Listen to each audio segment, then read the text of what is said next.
అదిగదిగో అది పుష్పకం. ఆకాశంలో విహరించే పుణ్యపురుషుల విమానం. రంగురంగుల శిలలతో శోభించే పర్వత శిఖరంలా, రత్న ఖచితమై గ్రహ పరివేష్టిత చంద్రమండలంలా, నవరంగుల సదృశమై విచిత్ర మేఘాలయంలా గోచరించింది. రాజహంసలే వాహనాలుగా, భవనాలన్నింటికంటే ఉన్నతంగా రత్నద్యుతులతో అలరారుతున్నది పుష్పక విమానం. సౌధాలు, సుధా ధవళములు, ఆ ప్రాంతపు భూప్రదేశం పర్వత సమూహంతో, పర్వతాలు తరు సముదాయంతో, తరువులు పూల గుత్తులతో, పూలు పరాగ సముదాయంతో ఉన్నాయి. సరోవరాలు పద్మ సంభరితాలు, పద్మాలు కేసర పూర్ణాలు చిత్రంగా ఉన్నాయి. ప్రవాళ స్వర్ణ నిర్మితాలు, పుష్పకం స్వర్వము స్వర్ణమయం. సర్పాలు జాతృస్వాలు అన్నీ దానిపై చక్కగా చెక్కి ఉంచారు.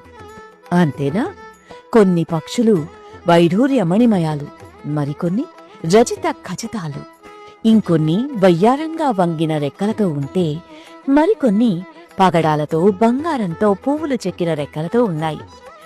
మదనుని సమక్షంలో ఉన్న పక్షుల్లా చెక్కి ఉన్నాయన్ని.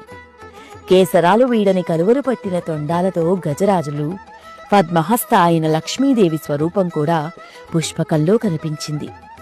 మాంచి తిండి పుష్టి, తీవ్రగమనము, విశాల నేత్రాలు గల గగనచారులైన రాక్షసులు దాన్ని పరిరక్షిస్తున్నారు. వసంతకాలంలో వికసించిన తరుశోభతో నిండిన పర్వతరాజులా ఉన్నది కదా ఆ పుష్పక విమానం అనుకుంటూ, ఏకాగ్రమైన తపోదీక్షతో కాని దీన్ని నిర్మించలేరు. అది మన ఊహను అనుసరించి సాగిపోగల శక్తి కలది. వాయు వేగంతో ప్రయాణం చేయగలదు.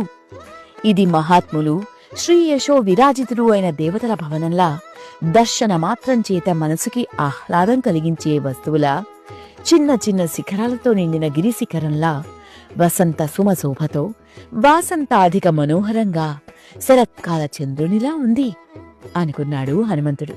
గిరిశిఖర సదృశ్యమైన గోపుర సమూహాలతో అలరారుతుంది. బంగారు సోపానాలు, మణిరత్న వేదికలు కలది. స్ఫటిక మణులతో రూపొందించిన గవాక్షాలు, పగడాలు, మణులు, ముత్యాలతో నిండి ఉంది. అక్కడి నేల అంతా కాంతు నిండుతున్నది. రక్త చందనాలేపనంతో లేత సూర్యకాంతితో వెలుగుతోంది. వాసనలతో మత్తెక్కిస్తున్న రకరకాల పానీయాలు, భక్ష భోజ్య చోష్యలేహ్యాలతో నింపబడి ఉంది. ఆప్తబంధువుకి విందు కోసం చేసినట్టుంది. ఆ భవనం రావణుని హృదయానికి ఆహ్లాదం కలిగించే కాంతారత్నంలా ఉంది. ఉన్నత స్తంభాలతో అది రెక్కలు విప్పి ఆకాశానికి లేస్తున్నట్టుంది. అదిగదిగో అది పుష్పకం.